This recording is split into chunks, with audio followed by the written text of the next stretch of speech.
अति स्नेही व श्रेष्ठ मित्रों को मैं देवेंद्र सिंह का प्यार भरा सप्रेम नमस्कार। दोस्तों, आज जब मैं अमृत बेला परमात्मा की याद में बैठा था तो मुझे एक टचिंग हुई कि इस लॉकडाउन के पीरियड में क्यों न कोई मोटिवेशनल वीडियोज़ बनाकर सोशल मीडिया पर डाला जाए, जिससे औरों को भी प्रेरणा मिले और वो प्रेरित होकर के कुछ न कुछ अपने लाइफ में आगे बढ़ने के लिए, उत्थान करने के लिए अपना प्रयास कर सकें। यह छोटा सा प्रयास मेरा एक प्रकार की देश के लिए सेवा होगा। यही सोच करके आज मैं एक वीडियो आप सबके साथ शेयर करना चाहता हूं, जिसमें आज मैं आपको रियल मीनिंग ऑफ एजुकेशन बताने की कोशिश करूंगा कि एजुकेशन का रियल मीनिंग क्या होना चाहिए। आजकल भागदौड़ की दुनिया में, इस इकोनॉमिक युग में, जो एजुकेशन का वास्तविक स्वरूप है वो बिल्कुल नष्ट होता जा रहा है। पहले जब गुरुकुल के ज़मानों में विद्यार्थी गुरुकुल में जाते थे पढ़ने के लिए, तो वहाँ उनको इन्फॉर्मेशन के साथ साथ स्किल बेस्ड एजुकेशन भी दिया जाता था और वैल्यू बेस्ड एजुकेशन भी दिया जाता था। लेकिन आजकल जो स्कूलों में शिक्षाएं दी जा रही हैं उसमें सिर्फ और सिर्फ इन्फॉर्मेशन रह गया है, वैल्यू बहुत ही पीछे छूट गया है। वैल्यूज पीछे छूटने के कारण आज समाज के अंदर पापाचार, दुराचार, भ्रष्टाचार इत्यादि बहुत ही बढ़ रहा है। बहुत ज़्यादा एजुकेशन लेने के बाद भी लोगों के अंदर संवेदनाएं नहीं हैं, लोगों के अंदर मानव मात्र के प्रति प्रेम नहीं है, वो मानवीय मूल्यों का ह्रास हो रहा है, यानी मानवीय मूल्य है ही नहीं। हाईली एजुकेटेड पर्सन भी असंवेदनशील होते जा रहे हैं। इसलिए मैं आज एजुकेशन का रियल मीनिंग क्या होता है और जो एक वास्तव में जो विद्यार्थी एजुकेशन ग्रहण कर रहा है तो उसके अंदर कौन कौन सी क्वालिटीज़ होनी चाहिए, उसके बारे में मैं आपको समझाऊंगा, बताऊंगा। एजुकेशन जो वर्ड है उसमें 9 लेटर्स हैं और ये 9 लेटर्स 9 स्टेयर्स का काम करते हैं। जैसे स्टेयर्स होता है, सीढ़ी होती है ऊंचाई पर चढ़ने के लिए, first stair, second stair, third stair, fourth stair, fifth stair, इस तरह से करके एजुकेशन के 9 स्टेयर्स हैं।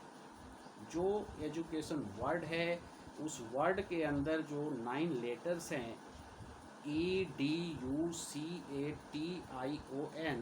इससे मिलके बनता है एजुकेशन।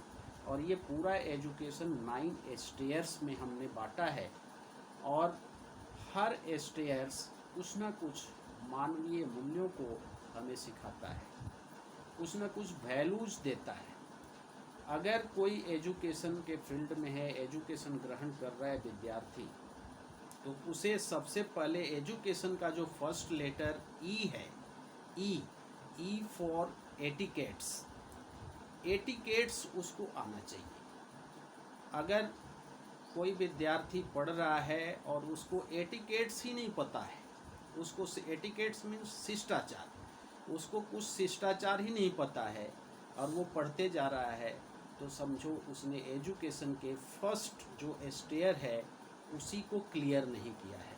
तो सबसे पहले एजुकेशन में आपको एटिकेट्स सीखना है, अपने अंदर एटिकेट्स धारण करना है, अपने अंदर शिष्टाचार को अपनाना है अपने जीवन में।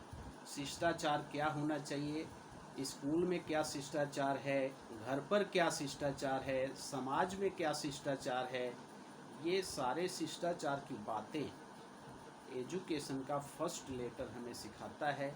अगर हम स्कूल में हैं तो हमारा शिष्टाचार क्या है, कोई अगर नीडी स्टूडेंट्स है और उसको किसी तरह की कोई हेल्प की ज़रूरत है, तो एटिकेट्स ये कहता है कि हमें उसे हेल्प करनी चाहिए। उसी तरह से घर के अंदर शिष्टाचार, आपके आस पड़ोस में, समाज में शिष्टाचार, तो हमेशा शिष्टाचार के ऊपर बहुत ही गहनता से विचार करने योग्य ये फर्स्ट लेटर है, जो हमें सिखाता है। स्कूल के अंदर हैं हम, तो हमें अपने गुरुजनों की कैसे शिष्टाचार में रहना चाहिए, गुरुजनों की बातों को कैसे मानना चाहिए, स्कूल के अंदर जो स्कूल की जो प्रॉपर्टी है उसका ध्यान कैसे रखना चाहिए, इन सब बातों का जिक्र फर्स्ट स्टेयर में ही, फर्स्ट लेवल में ही आ जाता है। अगर आप पढ़ते चले गए और आपके अंदर एटिकेट्स ही नहीं आया, शिष्टाचार ही नहीं आया, तो समझो आपको पढ़ने का कोई फ़ायदा नहीं हुआ। तो एजुकेशन का जो फर्स्ट लेटर ई है वो हमें एटिकेट्स सिखाता है, तो आपको अपने अंदर एटिकेट्स ज़रूर धारण करना है। और डी फॉर डिसिप्लिन होता है। डी फॉर डिसिप्लिन यानी एजुकेशन का सेकंड स्टेयर है, सेकंड सीढ़ी है डिसिप्लिन। जितने जितने आप एजुकेट होते जाएंगे उतना उतना आपके अंदर डिसिप्लिन भी होना चाहिए। आपको एजुकेशन का मतलब, एजुकेशन उदंडता नहीं सिखलाता है, एजुकेशन हमें मर्यादा में रहना सिखलाता है, एजुकेशन हमें डिसिप्लिन में रहना सिखाता है। आपके स्कूल का डिसिप्लिन आपके लिए क्या है, घर का डिसिप्लिन क्या है, और आपके समाज में डिसिप्लिन क्या है, आपके अपने शहर के लिए डिसिप्लिन क्या है, आपके अपने देश के लिए डिसिप्लिन क्या है, इन सब बातों का जब तक आपके अंदर समावेश नहीं होगा, जब तक आप इन बातों को अपने हृदय के अंदर नहीं उतार पाएंगे, तब तक समझिए एजुकेशन आपके अंदर नहीं है। जितना ही एजुकेटेड व्यक्ति होता है, जितना ही ज़्यादा से ज़्यादा जो पढ़ा लिखा होता है, वो उतना ही वेल डिसिप्लिन्ड होता है। तो हमें भी डिसिप्लिन का ध्यान रखना है। अब डिसिप्लिन क्या है, ये विद्यालय में जब हम जाते हैं तो विद्यालय के सारे रूल रेगुलेशन को पालन करना, उसको मानना, उसको फॉलो करना, उस पर चलना, ये डिसिप्लिन के अंतर्गत आता है। समय पर हम विद्यालय जाएं, समय पर विद्यालय से आएं, गुरुजनों की बातों को मानें, उनके द्वारा दिया गया जो होमवर्क है, जो भी बातें बताई जाती हैं, जो भी गाइडेंस मिलता है, उन सब का पालन करना, ये सब डिसिप्लिन के अंदर आता है। एक डिसिप्लिन्ड लाइफ जो होता है वो बहुत ही सुंदर लाइफ होता है। और डिसिप्लिन भी ये नहीं कि कोई डंडा लेके आपके पास खड़ा रहे तब आप डिसिप्लिन में रहेंगे। सेल्फ डिसिप्लिन होना चाहिए। खुद, चाहे कोई रहे चाहे ना रहे, कोई देखे चाहे ना देखे, जो रूल है उसको हम पालन करेंगे, जो डिसिप्लिन हमारे लिए बनाया हुआ है उसको हम फॉलो करेंगे। उसी तरह से घर के अंदर का डिसिप्लिन, घर के अंदर डिसिप्लिन है कि आप घर के अंदर अपने जूते चप्पल को सही जगह पर खोलें, सही जगह पर रखें, अपने बैग्स को सही जगह पर रखें, घर का जो सामान जहाँ पर होना चाहिए उसको उसी जगह पर रखें। ये सारा आपके घर के अंदर का डिसिप्लिन होता है। अपने माँ बाप की बातों को मानना, अपने पेरेंट्स के हर आज्ञा का पालन करना, उनको रेस्पेक्ट देना और उनके द्वारा बताए गए मार्गों पर चलना, ये सब डिसिप्लिन के अंतर्गत आता है। डिसिप्लिन, जब आप समाज में जाएंगे तो आपको समाज के अंदर किस तरह से डिसिप्लिन पालन करना है, बड़ों का आदर करना है, छोटों के साथ जो है दयापूर्ण व्यवहार करना है, ये सारी बातें डिसिप्लिन के अंदर आती है। अगर आप सड़क पर चल रहे हैं तो सड़क पर चलने का क्या डिसिप्लिन होना चाहिए। सड़क पर अगर आप चल रहे हैं और बेतरतीब तरीके से चल रहे हैं, जो आपका रोड के लिए जो रूल बना हुआ है, ट्रैफिक रूल जो बना हुआ है, उसको अगर आप पालन नहीं करेंगे, उसके डिसिप्लिन को पालन नहीं करेंगे, तो आपके जीवन में कष्ट ही कष्ट होगा। इसलिए मर्यादा में रहना, डिसिप्लिन में रहना बहुत ही आवश्यक है। डिसिप्लिन का यहाँ तक भी कहा गया है कि जब कभी भी डिसिप्लिन तोड़ा जाता है, जहाँ कहीं भी डिसिप्लिन तोड़ा जाता है, वहाँ बहुत बर्बादी होती है। इसका एग्जाम्पल आप अपने रामायण में देख सकते हैं कि लक्ष्मण जी ने जब एक लक्ष्मण रेखा खींच दी थी और सीता के लिए एक मर्यादा देती थी, एक डिसिप्लिन बना दिया था कि इस लक्ष्मण रेखा से बाहर नहीं जाना है। सीता ने उस लक्ष्मण रेखा की मर्यादा को तोड़ा, यानी लक्ष्मण के द्वारा दिए गए डिसिप्लिन को तोड़ा, और उस डिसिप्लिन के तोड़ने के कारण, उस मर्यादा को तोड़ने के कारण पूरा रामायण हुआ और इस तरह से महाविनाश हुआ। तो डिसिप्लिन अगर जहाँ कहीं भी टूटता है वहाँ नुकसान ही नुकसान है।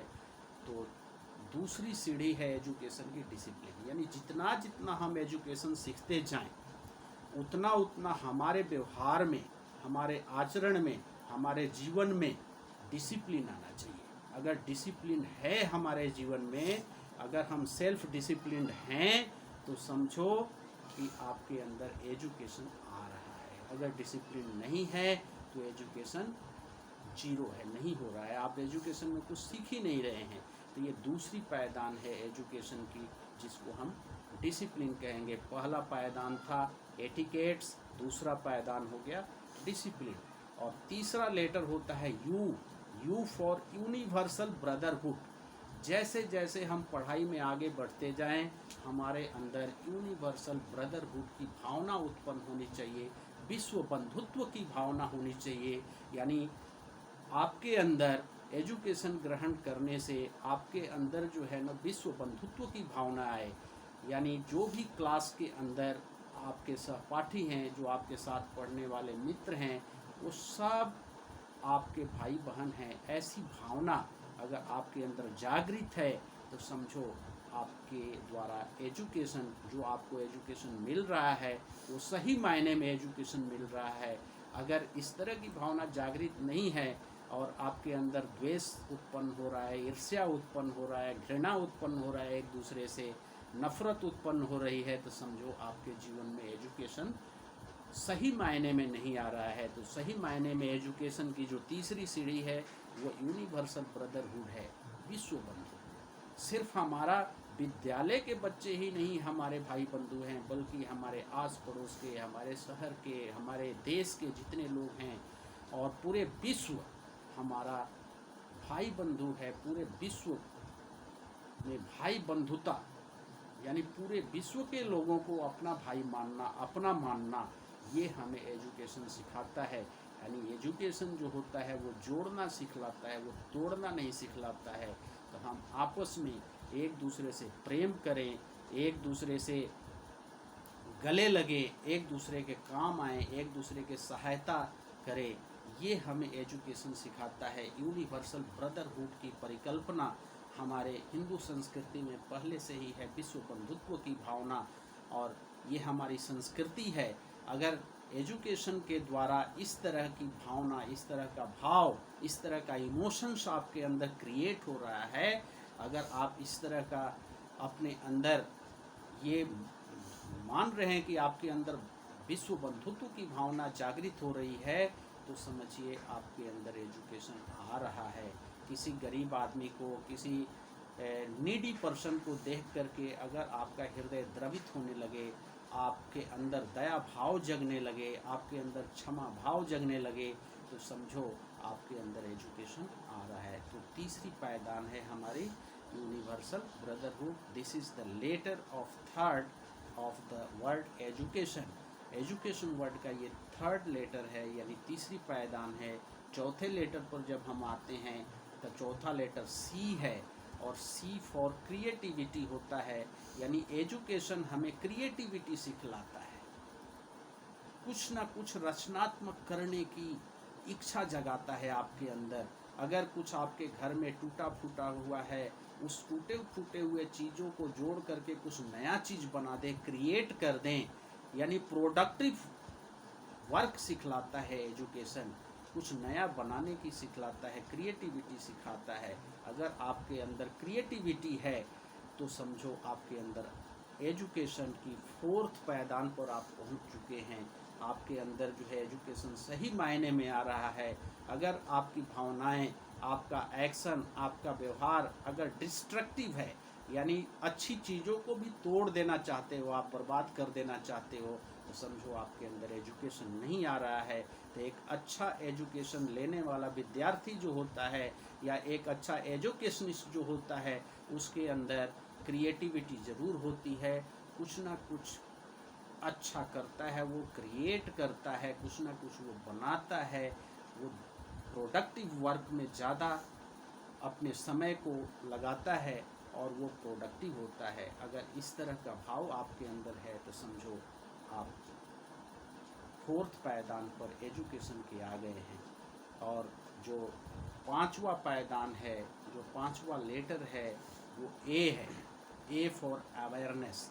एजुकेशन हमें अवेयरनेस हमारे अंदर ले आता है, हमारे अंदर जागृति ले आता है, हमें अपने बुद्धि और विवेक से सोचने के लिए हमारी बुद्धि को जागृत करता है, सन्मार्ग पर चलने की प्रेरणा देता है। तो अवेयरनेस आता है एजुकेशन के द्वारा। ये फिफ्थ पायदान है, फिफ्थ स्टेयर है।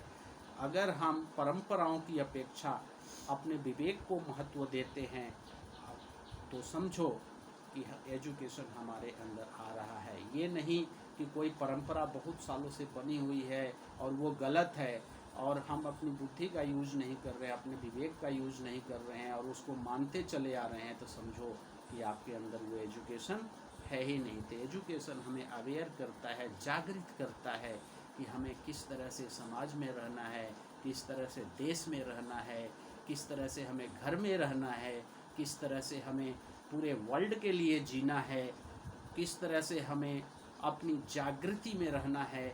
हमें ये सोचने में, हमें सोचने का ये ढंग होना चाहिए कि कौन सी चीज़ हमारे लिए अच्छी है, कौन सी चीज़ हमारे लिए बुरी है। ये अगर जागृति हमारे अंदर आ जाती है कि जो बुरी चीज़ है उसको हम नहीं करें, जो अच्छी चीज़ है उसी को अपनाएं, सन्मार्ग पर चलें, और ये अवेयरनेस अगर हमारे अंदर है तो समझो हम फिफ्थ पायदान पर आ चुके हैं एजुकेशन की, और सही मायने में हम एजुकेशन सीख रहे हैं। यानी सही गलत का निर्णय करना ये हमें आना चाहिए, हमारी विवेक जागृत हो, हम किसी के कहे कहावे में न आए, किसी के बहकावे में न आए, हम अपनी बुद्धि से, अपनी सोच से, अपनी समझ से, अपनी अंडरस्टैंडिंग से अगर कोई काम करते हैं तो समझिए आपके अंदर अवेयरनेस है, और ये अवेयरनेस आपकी फिफ्थ पायदान है एजुकेशन की। और इससे आगे जब हम बढ़ते हैं तो अगला लेटर है टी। टी फॉर होता है टॉलरेंस। टॉलरेंस यानी कि सहन शक्ति। एजुकेशन हमें सहनशील बनना सिखलाता है, संवेदनशील बनना सिखलाता है। अगर हमारे अंदर संवेदनशीलता है, सहनशीलता है, तो समझिए हमारे अंदर एजुकेशन आ रहा है। जो जितना ही ज़्यादा एजुकेशनिस्ट होता है, जो जितना ही पढ़ा लिखा व्यक्ति होता है, वो उतना ही सहनशील होता है। अब आप देखिए ना, हमारे देश के राष्ट्रपिता महात्मा गांधी कितने बड़े सहनशील थे। उन्होंने देश को आज़ाद कराने के लिए अपने ऊपर कितने अत्याचार को सहा। वो सहनशील थे, इसीलिए उनकी सहनशीलता देश को आज़ाद कराने के लिए बहुत ही एक अच्छा शस्त्र साबित हुआ। और ये टॉलरेंस यानी कि सहनशीलता सिखलाती है हमारे अंदर एजुकेशन। एजुकेशन जितना जितना आएगा उतना उतना हम सहनशील होंगे। आजकल के टाइम में हम देखते हैं कि बच्चे सहनशील है ही नहीं। थोड़ी सी कोई बात होती है, वो कुछ भी बात को सहन नहीं कर सकते, सीधे लड़ने मारने पर उतारू हो जाते हैं, लड़ने मारने पर उतारू हो जाते हैं। ये गलत बात है। अगर इस तरह की भावना आपके अंदर है, आप किसी की बात को सहन नहीं कर पा रहे, किसी के कुछ जो बातें आपको हर्ट करने वाली है और वो हर्ट करने वाली बात को भी अगर आप सहन नहीं कर पाते हैं, तो समझिए आपके अंदर एजुकेशन नहीं आ रहा है। तो एजुकेशन हमें सहनशीलता सिखलाती है, टॉलरेंस पावर को बढ़ाती है। तो इस पावर को बढ़ाना है। जितने जितने हम सहनशील होंगे उतना ही हमारा मार्ग उज्जवल होगा, हमारा भाग्य उज्जवल होगा, हमारा भविष्य उज्जवल होगा। अब देखिए, एक पत्थर, संगमरमर का जो पत्थर होता है जिससे मूर्तियाँ बनती है, वो हथौड़े के चोट को सहता है, कई सारे चोट को सहता है संगमरमर। तो संगमरमर का पत्थर हथौड़े के चोट को सह सह सह सह करके क्या होता है, मूर्ति का रूप ले लेता है। और वही मूर्ति जब मंदिर में रखी जाती है तो लोग उसकी पूजा करते हैं। और जो पत्थर हथौड़े के चोट को सहन नहीं कर पाता, वो टूट जाता है, बिखर जाता है, तो उसको फिर हमें मंदिर की पैड़ियों में लगाना पड़ता है या कहीं यूं ही ग्राउंड में फेंक दिया जाता है, जो अन्य लोगों के, बहुत सारे लोगों के पैर के नीचे पूरी ज़िंदगी घिसते पीटते रहता है। और जो पत्थर हथौड़ी की चोट को सह लेता है वो मंदिर में जाके मूर्ति बनता है और उसकी हम पूजा करते हैं। तो जो लोग सहनशील होते हैं, जिसके अंदर सहनशीलता का गुण होता है, वो वास्तव में पूजनीय होते हैं। उनकी पूजा समाज करता है, उनकी पूजा राष्ट्र करता है और वो बहुत दिनों तक याद रह जाते हैं। चाहे वो इस दुनिया में रहे चाहे ना रहे, उनको पूरी दुनिया याद करती है। तो एजुकेशन हमें सहनशीलता सिखलाता है। उसके आगे जब हम 7वें लेटर पर आते हैं तो 7वां लेटर है आई फॉर इंटीग्रिटी। ये 7वां पायदान है, इंटीग्रिटी। जैसे जैसे हम एजुकेशन में आगे बढ़ते जाएंगे, ये सारे वैल्यूज़, जो भी वैल्यूज़ मैं डिफाइन कर रहा हूँ, ये अपने अंदर आप चेक कीजिए कि आपके अंदर ये वैल्यूज़ है कि नहीं। अगर ये वैल्यूज़ है आपके अंदर तो समझो कि आप एजुकेशन ले रहे हैं। अगर ये वैल्यूज़ है नहीं तो आपके अंदर एजुकेशन है ही नहीं, सिर्फ इन्फॉर्मेशन है। आप रट रहे हैं, रट करके नंबर ले रहे हैं, पास हो रहे हैं, उसका जीवन में कोई लाभ नहीं है। तो जो 7वां पायदान है वो इंटीग्रिटी है, I for integrity. Integrity means एकता, अखंडता, एकता और अखंडता सिखलाता है। यानी सही मायने में जब एजुकेशन हमारे को मिलेगा तो हमें लगेगा कि ये पूरी दुनिया एक परिवार है, one God and world, one world family. ये भावना हमारे अंदर जागृत होती है। ये संसार पूरा एक परिवार है और इस परिवार का मुखिया जो है वो एक गॉड है, एक भगवान है, एक ईश्वर है, एक अल्लाह है, एक सुप्रीम पावर है। ये भावना हमारे अंदर जागृत होती है। इंटीग्रिटी आता है एजुकेशन के द्वारा। हम हिंदू, मुस्लिम, सिख, ईसाई, इन सब बातों से ऊपर उठ करके, जाति, भाषा, धर्म, इन सब बातों से ऊपर उठ करके पूरे विश्व को एकता और अखंडता के सूत्र में बांधने की कोशिश करते हैं। जब हमारे अंदर ये भावना आती है तो हमारे क्लास के अंदर जो बच्चे, पढ़ने वाले बच्चे हैं, उनको क्लास के अंदर सब बच्चे उनके मित्र बन जाते हैं। उनका किसी से किसी का झगड़ा नहीं होता है, वो एकता के सूत्र में बन जाते हैं। और एकता और अखंडता में बहुत बड़ी शक्ति होती है, संगठन में बहुत बड़ी शक्ति होती है। तो एकता के सूत्र में बनने से समझ लो कि बड़ा से बड़ा कार्य, मुश्किल से मुश्किल कार्य भी आसान हो जाता है। तो हम सबको जाति, धर्म, भेद भाव, भाषा, रीति रिवाज, इन सब बातों से ऊपर उठ करके सिर्फ एक ही धर्म को याद करना है, मानवता का धर्म। और एक विश्व, एक परिवार, एक भगवान, एक गॉड। इस नीति पर चलने की प्रेरणा अगर हमें मिल रही है तो समझिए हम वास्तव में एजुकेशन ले रहे हैं। अगर हम इस तरह की भावना हमारे अंदर जागृत नहीं हो रही है, इस तरह का गुण हमारे अंदर नहीं आ रहा है, तो समझो हमें एजुकेशन नहीं मिल रहा है। तो एजुकेशन की 7वीं जो पायदान है वो इंटीग्रिटी है। इसको हमें जीवन में ज़रूर अपनाना है और चेक करना है कि ये इंटीग्रिटी की भावना आपके अंदर कितनी आई है। और नेक्स्ट पॉइंट पर जब आप आगे बढ़ते हैं तो नेक्स्ट लेटर है ओ फॉर होता है ऑप्टिमिस्ट। जितने जितने हम एजुकेशन में आगे बढ़ते जाएंगे हम ऑप्टिमिस्ट होते जाते हैं, आशावादी बनते हैं। एजुकेशन हमें आशावादी बनाती है, निराशावादी नहीं बनते हम। अब देखिए, जो लोग सही मायने में एजुकेशन ले रहे हैं, आज कोविड-19 वायरस जो है इस दुनिया में अटैक किया है, इस वायरस के द्वारा जो लोग आशावादी हैं, जो लोग ऑप्टिमिस्ट हैं, वो सोच रहे हैं कि ये दुख की घड़ी ख़त्म होने वाली है और एक सुख की घड़ी आने वाली है, ये अंधेरा छटने वाला है, उजाला आने वाला है। जो लोग ऑप्टिमिस्ट हैं वो सोचते हैं इस दुख की घड़ी में, इस वायरस के प्रकोप में भी कुछ ना कुछ अच्छा करने की सोचते हैं। वो कभी निराशा में नहीं आते, हमेशा आशावादी बने रहते हैं। तो हम ऑप्टिमिस्ट बने, यानी एजुकेशन हमें ऑप्टिमिस्ट बनना सिखाता है, आशावादी बनना सिखाता है, निराशा कभी नहीं। जो ऑप्टिमिस्ट होते हैं वो इस दुनिया में दो प्रकार के लोग हैं, एक होते हैं मिस्टर कैन और दूसरा होते हैं मिस्टर कांट। तो जो आशावादी होते हैं, जो ऑप्टिमिस्ट होते हैं, वो मिस्टर कैन की श्रेणी में आते हैं, यानी वो हर काम को करने की कोशिश करते हैं। वो कभी ना नहीं बोलते किसी काम के लिए। अगर कोई काम कहा जाता है तो वो बोलते हैं यस आई कैन डू, हाँ मैं कर सकता हूँ। और उनमें हर काम में, हर जगह, हर घटना में उन्हें कुछ न कुछ आशा दिखाई देता है, कुछ न कुछ पॉजिटिविटी दिखाई देती है। और जो लोग निराशावादी होते हैं, ऑप्टिमिस्ट नहीं होते, निगेटिविटी से भरे होते हैं, उस प्रकार के लोगों को कहा जाता है मिस्टर कांट। यानी कि उनको कुछ भी कहा जाएगा वो पहले ही कहेंगे कि ये तो मेरे से हो नहीं सकता है, मैं कर ही नहीं सकता हूँ, पहले से ही हार माने बैठे हैं। तो समझिए कि अगर आपके अंदर मिस्टर कैन वाली भावना डेवलप हो रही है और मिस्टर कांट पीछे छूट रहा है, तो समझो आपके अंदर एजुकेशन आ रहा है। तो अपने अंदर हमेशा आशा को बनाए रखें, ऑप्टिमिस्ट बने, और कुछ भी निगेटिविटी है उसमें भी पॉजिटिविटी ढूंढने की कोशिश करें।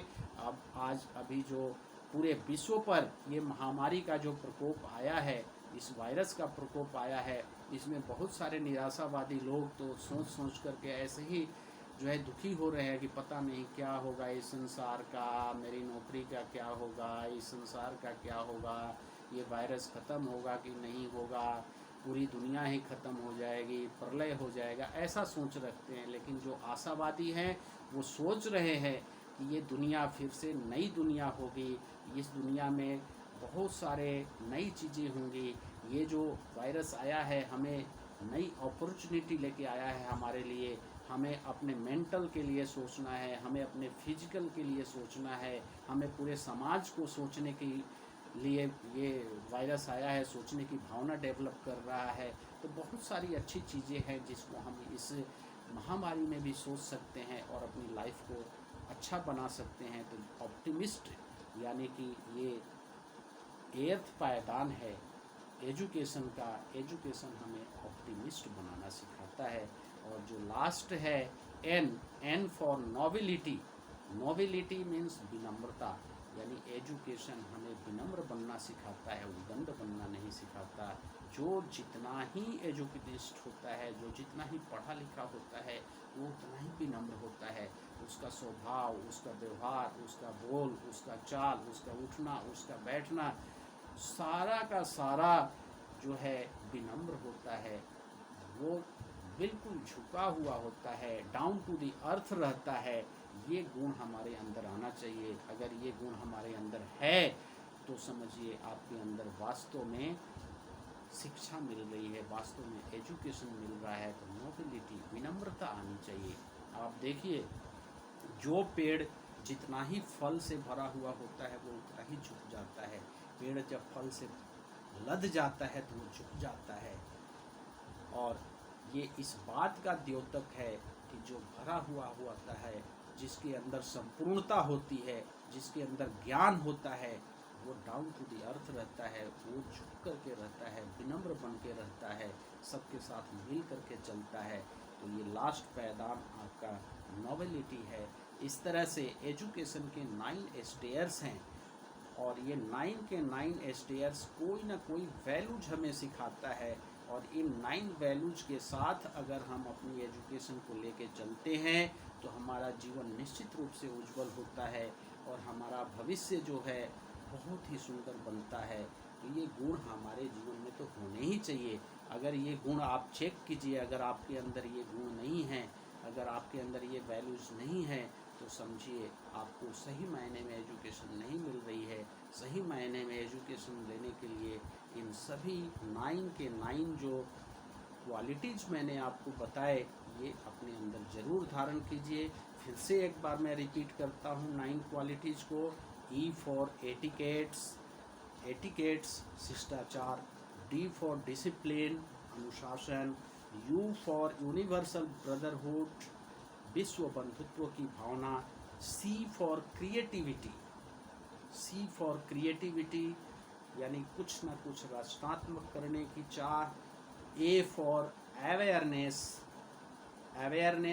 यानी कि जागृति, और T for tolerance, यानी सहानुभूति, T for tolerance सहनशीलता, और I for integrity Ekta and अखंडता, O for optimist, and last N for nobility। इस तरह से ये 9 वैल्यूज के साथ ये पूरा एजुकेशन जो है सिस्टम चलता है। ये 9 के 9 वैल्यूज हमें ज़रूर अपने अंदर धारण करना है, और मैं आशा करता हूँ कि आप सब इन 9 के 9 वैल्यूज को अपने अंदर